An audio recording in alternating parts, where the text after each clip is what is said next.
Never fight a toxic person on the battlefield they've created. This is the first rule of dealing with difficult people intelligently, because the moment you allow someone else to determine the emotional conditions of an interaction, you have already surrendered part of your advantage. A toxic person does not always want a solution. Sometimes they want a reaction. They provoke, accuse, exaggerate, twist your words, question your intentions, and push you toward anger, because they know that an emotional response makes you easier to control. The smartest person recognizes this before stepping into the trap. Think about what happens when someone insults you and you immediately respond with another insult. The conversation is no longer about their behavior. It has become a battle between two people, and suddenly they have successfully moved the attention away from what they did. They wanted you angry, and now you are angry. They wanted you defensive, and now you are explaining yourself. They wanted chaos, and now you are participating in it. This is why intelligence in human relationships is not simply knowing what to say. It is knowing when not to enter the game. A toxic person may present you with an invitation disguised as an attack. They say something designed to make you prove yourself. They question your character. They make a disrespectful remark and then wait for you to defend your dignity. They create a problem and then watch how quickly you rush to solve it. The inexperienced person responds immediately. The strategic person pauses. That pause can change everything. You do not have to answer every accusation. You do not have to correct every false statement. You do not have to defend yourself against every interpretation someone creates about you. Sometimes the strongest response is to observe what the person is trying to accomplish before deciding whether their words deserve your energy. This does not mean becoming passive. It means refusing to react blindly. There is a difference between weakness and restraint. Weakness is being unable to respond. Restraint is having the ability to respond, but choosing the response that serves you best. A toxic person often wants you to believe that immediate action is necessary. They create urgency. They demand explanations. They insist that you answer now. They want you emotional because emotional people make decisions they later regret. Do not let someone else's urgency become your urgency. Take your time. Think, observe, then choose. Ask yourself what exactly is happening here. Is this person trying to solve something, or are they trying to provoke something? Is this conversation moving toward understanding, or is it becoming another cycle of accusation and defense? What happens if I refuse to participate? These questions shift you from reaction to strategy. And strategy begins with recognizing that not every battle has equal value. Some conflicts deserve a clear response. If someone has genuinely crossed a serious boundary, you may need to speak firmly. If your reputation, safety, work, or important relationships are being affected, silence may not be the smartest choice. You can communicate facts, establish boundaries, and protect yourself without becoming consumed by the conflict. But many smaller provocations do not deserve the same investment. Someone makes a sarcastic comment. You do not have to retaliate. Someone tries to make you jealous. You do not have to perform indifference. Someone attempts to drag you into gossip. You can refuse to participate. Someone demands that you justify a reasonable decision. You can calmly repeat yourself and stop explaining. The smartest way to deal with toxicity is not to defeat the toxic person at their own game. It is to refuse to play a game that was designed to drain you. This is where observation becomes your advantage. When you stop reacting immediately, you begin noticing patterns. You see what topics repeatedly trigger conflict. You notice when kindness appears only after they need something. You notice how they behave when they hear no. You notice whether apologies lead to change or merely reset the cycle. You do not need to announce these observations. You simply remember them, because patterns are more revealing than promises. A person may tell you that they respect you, but watch what happens when you establish a boundary. A person may say they hate drama, but observe whether they repeatedly create it. A person may call themselves honest while constantly changing their story when confronted. Do not waste your energy trying to force someone to admit what their behavior already demonstrates. Believe the pattern. This is one of the smartest forms of self-protection because it removes the need for constant confrontation. You stop trying to convince people to become different. Instead, you adjust your own level of access, trust, and involvement according to what they repeatedly show you. And this is where your power begins to return. You no longer need to win every argument. You no longer need the final word. You no longer need to expose every manipulation. You no longer need to make a toxic person understand that they are toxic. Your responsibility is simpler. Protect your judgment, your boundaries, your time, and your peace. A toxic person can only pull you deeply into their world if you allow their behavior to dictate your attention. So before you respond, pause. Before you defend yourself, observe. Before you enter the battle, ask whether the battle deserves you. Because the smartest way to deal with toxic people is not to become better at fighting them. It is to become better at recognizing which battles they will never be able to pull you into. The moment you stop allowing a toxic person to control your emotions, the entire dynamic begins to change. They may still speak loudly, they may still criticize you, they may still attempt to provoke you, but their behavior loses its greatest weapon, your immediate reaction. This is where emotional control becomes one of the smartest forms of self-protection. You are not trying to become cold. You are learning to create a space between what someone does and what you decide to do about it. A toxic person often studies reactions without consciously admitting that they are doing it. They discover what makes you angry, what makes you defensive, what makes you insecure, and what makes you chase their approval. Once they understand those pressure points, they can return to them whenever they want to shift the balance in their favor. They say something insulting and you defend yourself. They withdraw affection and you chase them. They criticize you and you begin explaining. They accuse you and you start proving your innocence. They become distant and you become desperate for reassurance. Not as the pattern. The other person moves one piece and you move yours automatically. That is influence. And if you want to deal with toxic people intelligently, you must break the automatic response. The first impulse is rarely the best one. Anger wants immediate expression. Fear wants immediate reassurance. Pride wants immediate retaliation. Insecurity wants immediate explanation. But you do not have to obey the first emotion that appears inside you. You can feel anger and remain silent for a moment. You can feel insulted and still choose your words carefully. You can feel rejected without chasing. You can feel misunderstood without desperately trying to control someone's opinion. That pause is where your freedom exists. A toxic person may expect a predictable version of you. They know that if they push a certain button, you will react in a certain way. The moment you stop following that pattern, their ability to manipulate the interaction becomes weaker. Imagine someone deliberately makes a disrespectful comment in front of other people. Their goal may be to make you lose your composure. If you explode, they can point toward your reaction and suddenly the conversation becomes about your anger instead of their behavior. But if you remain calm and say that was unnecessary, you have changed the entire atmosphere. You did not surrender. You did not attack.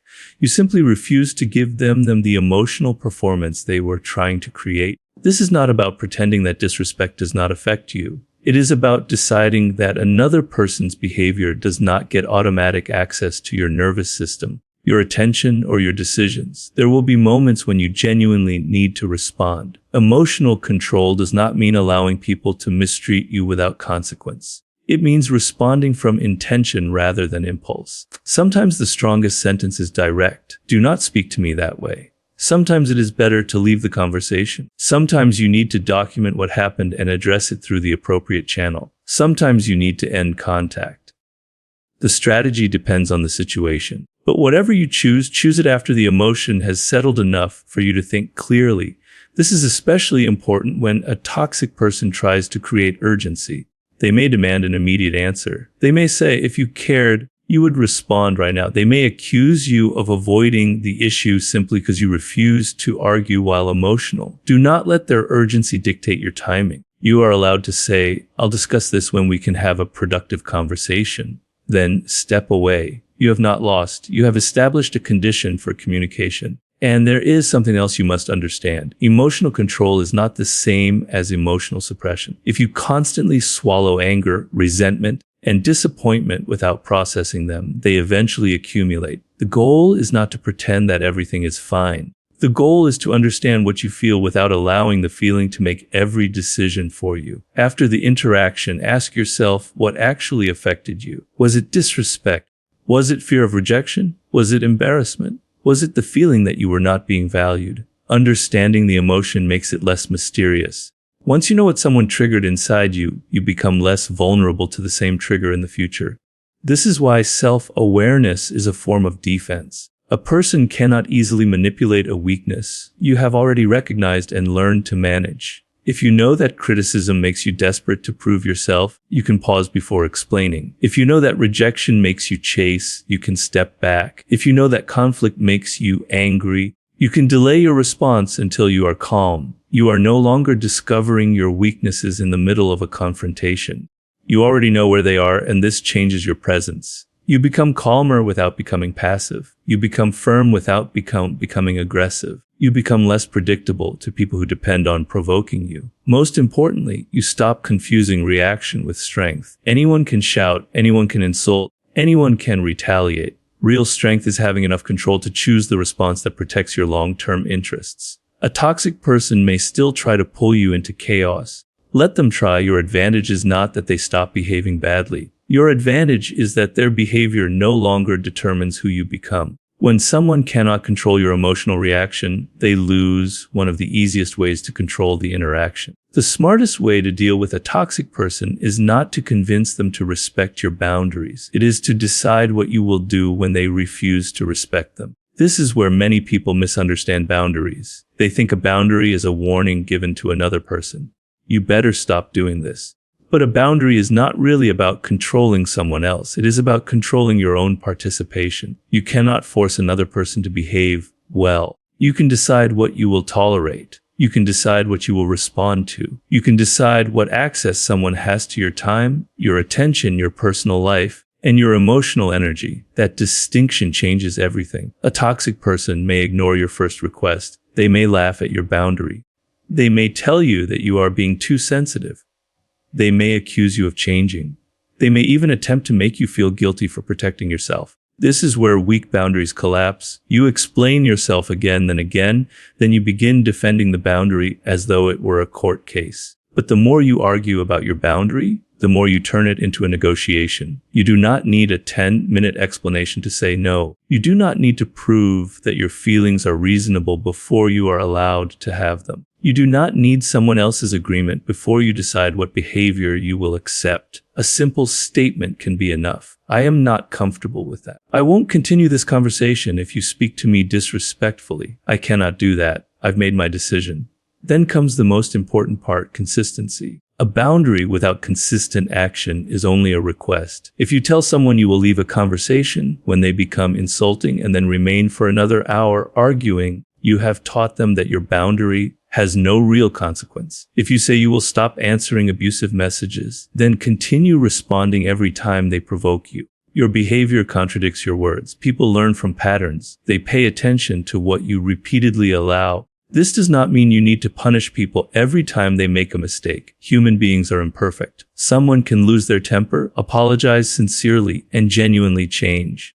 The intelligent person distinguishes between an isolated mistake and a repeated pattern. A boundary should create room for accountability, not demand perfection. But when the same behavior continues after the boundary has been clearly communicated, you have new information. The person is not merely unaware. They are choosing not to respect the limit. At that point, more explanation may accomplish very little. Your response should become behavioral.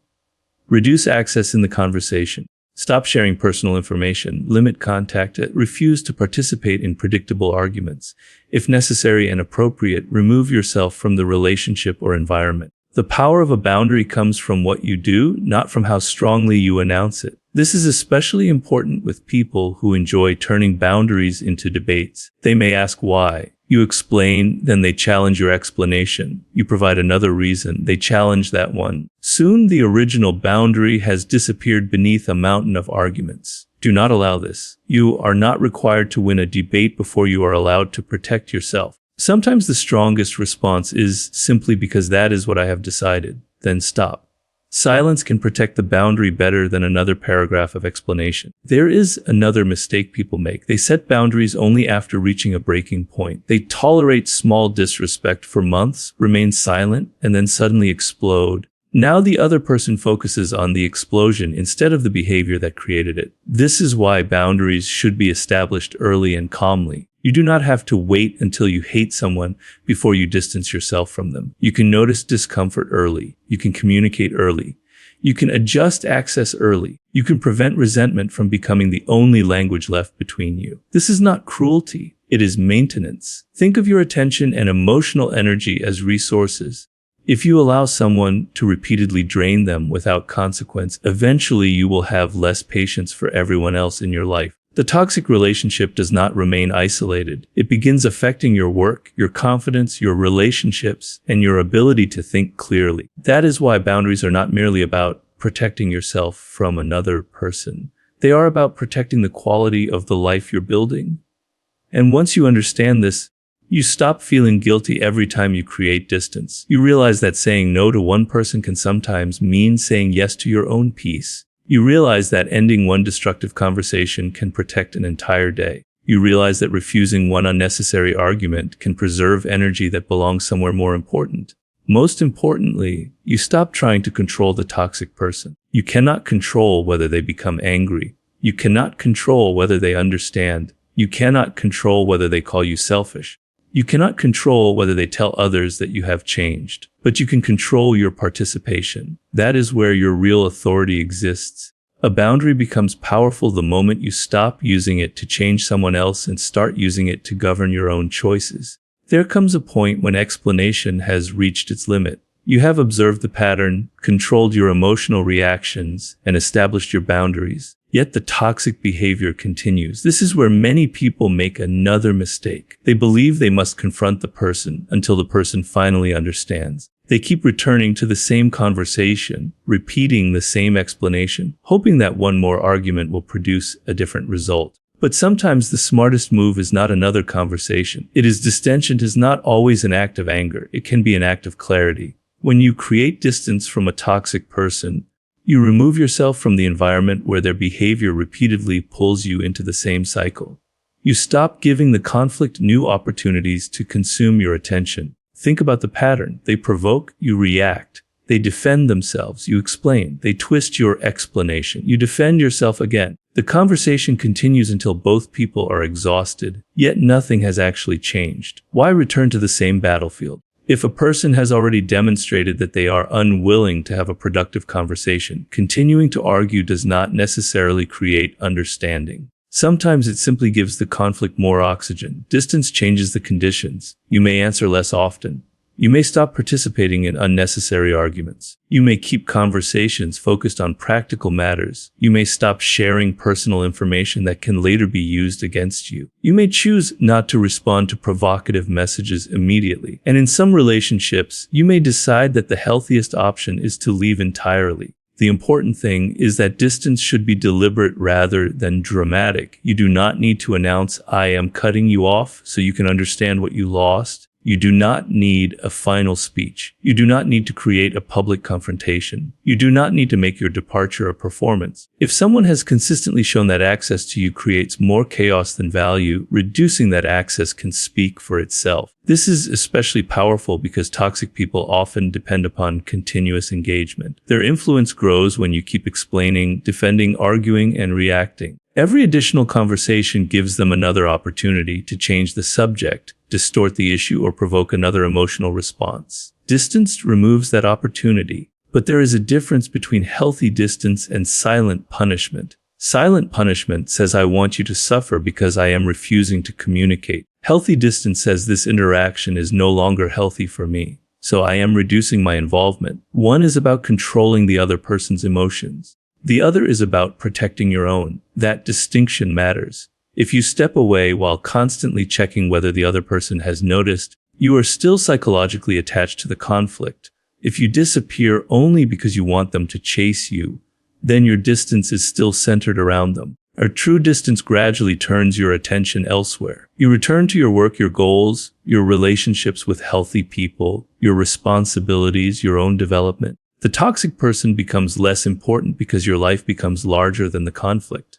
This is why distance can be uncomfortable at first. When you have spent a long time inside a chaotic relationship, peace can initially feel strange. You may feel guilty. You may wonder whether you were too harsh. You may feel tempted to return simply because the absence of conflict feels unfamiliar. Do not mistake familiarity for health. A chaotic environment can become familiar without becoming good for you. Sometimes people return to toxic relationships because they miss the intensity, not because the relationship has improved. They miss the arguments, the reconciliation, the emotional highs and lows, the constant feeling that something is about to happen. But peace does not always produce the same intensity. Peace can feel boring when your mind has become accustomed to chaos. Give it time. Your nervous system needs space to learn that calm is not emptiness. There is also wisdom in limiting what a toxic person knows about you. Not everyone needs access to your plans, your fears, your ambitions, your relationships, or your vulnerabilities. When trust has been repeatedly violated, continuing to provide personal information is not kindness. It may simply be poor judgment. You can remain polite without remaining exposed. You can remain professional without becoming emotionally available. You can be respectful without becoming intimate. You can communicate without revealing everything. This is strategic distance. And sometimes it is the only way to coexist with someone you cannot completely avoid. Perhaps you work together. Perhaps you share responsibilities. Perhaps you live in the same community. Perhaps circumstances make complete separation impossible. In those situations, the answer is not necessarily total disappearance. It is controlled access. Keep communication clear. Keep it relevant. Keep emotion out of unnecessary exchanges. Do not provide material for another argument. Do not gossip about them. Do not try to recruit everyone to your side. Simply become consistent. The less emotional chaos you provide, the less room there is for the conflict to grow. And eventually something changes. You realize you do not need to win. You do not need them to admit they were wrong. You do not need them to apologize. You do not need them to understand why you left. Your peace becomes more important than their agreement. That is the real purpose of distance. Sometimes the smartest way to defeat toxic behavior is not to fight it harder, but to remove yourself from the environment where it has the power to reach you. One of the greatest mistakes you can make when dealing with toxic people is allowing their chaos to become your identity. They may provoke you, distort your words, spread their version of events, or attempt to make other people question your character. And if you react carelessly, you may find yourself spending more time defending your reputation than living your life. This is why protecting your reputation requires more than simply avoiding conflict. It requires discipline. A toxic person may understand that they cannot control you directly, so they attempt to influence how others perceive you. They tell a story before you have the opportunity to tell yours. They present themselves as the victim. They describe your boundaries as arrogance. They describe your silence as hostility. They describe your distance as evidence that you are the problem. If you become emotional, you give their story additional material. You become angry. You send long messages. You confront everyone who heard the story. You begin explaining yourself to people who never ask. And suddenly the toxic person's behavior has pulled you into a performance. You are now trying to prove that you are not what they claimed you were. This is exactly where composure becomes a form of protection. You do not need to chase every rumor. You do not need to answer every accusation. You do not need to convince every person. Your reputation is built over time through patterns of behavior, and a single person's description of you does not automatically erase years of evidence. Let your consistency become louder than their accusations. If you are calm, remain calm. If you are professional, remain professional. If you have always treated people with respect, continue doing so. Do not allow someone else's chaos to convince you to behave in a way that contradicts your own standards. This is difficult because human beings naturally want to correct false impressions. When someone says something unfair about us, the instinct is immediate. I need to explain what really happened. Sometimes explanation is necessary, but excessive explanation can weaken your position. There is a point where defending yourself stops being clarification and becomes desperation. Learn to recognize the difference. If someone important needs factual information, provide it clearly. If a serious accusation affects your work safety, responsibilities, or relationships, address it through appropriate channels and keep evidence when necessary. But when someone is simply trying to provoke an emotional battle, do not give them the spectacle they want. Facts are stronger than emotional speeches. A calm statement is stronger than 10 angry messages, and consistent conduct is stronger than endless arguments. This becomes especially important when dealing with people who want to recruit others into their conflict. They may approach mutual friends and tell them their version of the story. They may attempt to create sides. Do not rush to build your own army. You do not need to turn every relationship into a courtroom. Speak to the people who genuinely matter. Tell the truth without exaggeration. Take responsibility for anything that is genuinely yours, then stop. There is tremendous strength in being able to say, "This is what happened." Without adding unnecessary attacks, you do not need to destroy another person's reputation to protect your own. In fact, Attempting to destroy them may make you appear more consumed by the conflict than they are. Let them reveal themselves through repetition. People eventually notice patterns. If someone constantly has enemies, constantly has dramatic stories, constantly claims that everyone else is dishonest, selfish, jealous, or disloyal,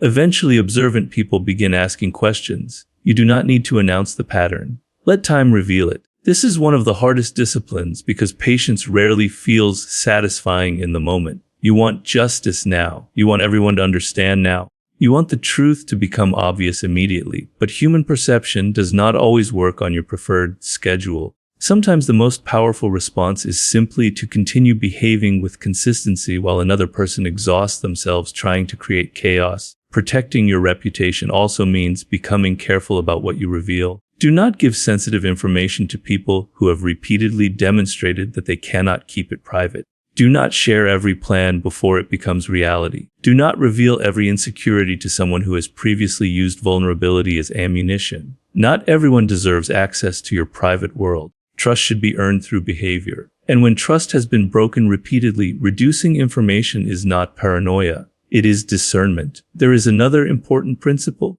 Do not become obsessed with being misunderstood. Some people will misunderstand you. Some will believe rumors. Some will interpret your boundaries negatively. Some will decide that your silence means arrogance. You cannot control every interpretation. If you attempt to manage everyone's opinion of you, you will become a prisoner of public perception. Instead, focus on the people whose judgment genuinely matters and the standards you have chosen for yourself. Your goal is not universal approval. Your goal is integrity. When you know who you are, you do not need every person to agree with the story. And when a toxic person realizes they cannot provoke you into damaging your own reputation, their influence becomes smaller. They may continue speaking. Let them. Your job is not to compete with their noise. Your job is to remain consistent enough that your behavior becomes difficult to contradict. The strongest defense against manipulation is often not a louder voice, but a cleaner pattern of conduct. Protect your reputation not by fighting every person who speaks against you, but by becoming so consistent that time has little choice but to reveal the difference between your character and their accusations. There is a point where the smartest response to a toxic person is no longer another strategy, another explanation, or another attempt to make them understand. It is detachment, not the cold theatrical kind of detachment where you secretly hope they suffer without you. Real detachment is quieter. It is the moment you stop allowing another person's behavior to determine your peace, your confidence, your attention, or the direction of your life. This is the final lesson because everything that came before it leads here. First, you learn to recognize the pattern instead of reacting to isolated incidents. Then you learn to control your emotions so another person's behavior could not dictate your response. You established boundaries and learned that boundaries clears throat are decisions about your own participation, not demands that someone else must obey. You created distance when continued interaction became destructive. You protected your reputation instead of allowing someone else's chaos to define you. Now comes the hardest step.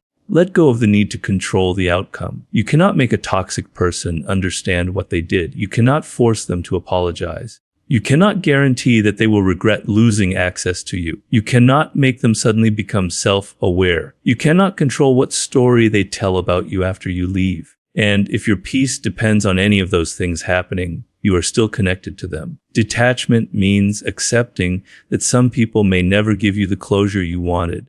You may never hear the apology. You may never receive the explanation. You may never see them admit that they were wrong. You may never get the satisfaction of watching them recognize your value. At first, this can feel unfair, but eventually you understand something important. Closure does not always come from another person's confession. Sometimes closure comes from accepting the pattern and deciding that you have seen enough. You do not need someone to admit that they were toxic before you are allowed to leave. You do not need permission to protect your peace. You do not need their agreement to establish distance. And you certainly do not need revenge to prove that you have moved forward. Revenge keeps you psychologically connected to the person you claim to have escaped. You continue thinking about them. You continue monitoring them. You continue imagining what they will feel when they see your success. You continue asking whether they regret losing you. You may have removed them from your life, but you have kept them inside your mind. That is not freedom. Freedom begins when their reaction becomes irrelevant. They can regret it or not.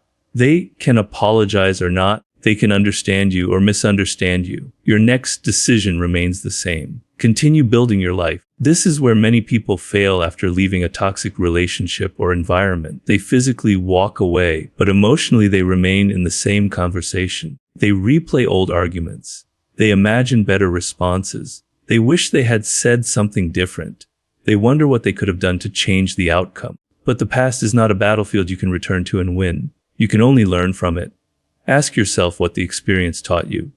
Did you ignore early warning signs? Did you tolerate behavior that violated your standards? Did you explain yourself too much? Did you become addicted to approval? Did you confuse intensity with connection? Did you allow fear of losing someone to make you abandon your own boundaries? These questions are more valuable than asking how to punish the person who hurt you. Because the greatest victory is not making the toxic person suffer. It is becoming wiser because of what happened. You begin recognizing patterns earlier. You become more selective about who receives your trust. You stop giving unlimited access to people who have not demonstrated responsibility. You become comfortable saying no. You become comfortable leaving conversations that are designed to provoke you. You become comfortable walking away without announcing every reason. Your standards become clearer and your life becomes quieter. This does not mean you become suspicious of everyone. Detachment should not turn into cynicism. Not every disagreement is manipulation. Not every mistake is toxicity. Not every difficult person deserves to be removed from your life. Wisdom requires proportion. Sometimes people deserve a conversation. Sometimes they deserve another opportunity. Sometimes a boundary is enough. Sometimes distance is enough. And sometimes the healthiest decision is complete separation. The skill is knowing the difference. You are not trying to become someone who never trusts. You are becoming someone who trusts with discernment. You are not trying to avoid every conflict. You are becoming someone who knows which conflicts deserve their energy. You are not trying to become emotionally numb. You are becoming emotionally independent. That distinction is everything. A strong person can still care deeply. They can still love. They can still forgive. But forgiveness does not require renewed access. You can release resentment while keeping the boundary. You can wish someone well while refusing to return to the same environment. You can accept what happened without allowing it to happen again. That is maturity. And eventually something changes inside you. The toxic person's name no longer changes your mood. Their message no longer creates panic. Their opinion no longer defines your worth. Their absence no longer creates a need to prove yourself. Their return no longer automatically earns access. You have moved beyond reaction. You have developed judgment. That is the real purpose of learning how to deal with toxic people. Not to become better at manipulating them. Not to become colder than them. Not to win every confrontation, but to become so grounded in your own standards that another person's chaos cannot easily pull you away from yourself. The ultimate way to deal with toxic people is to stop needing them to change. Stop needing them to understand and become strong enough to walk away without carrying their chaos with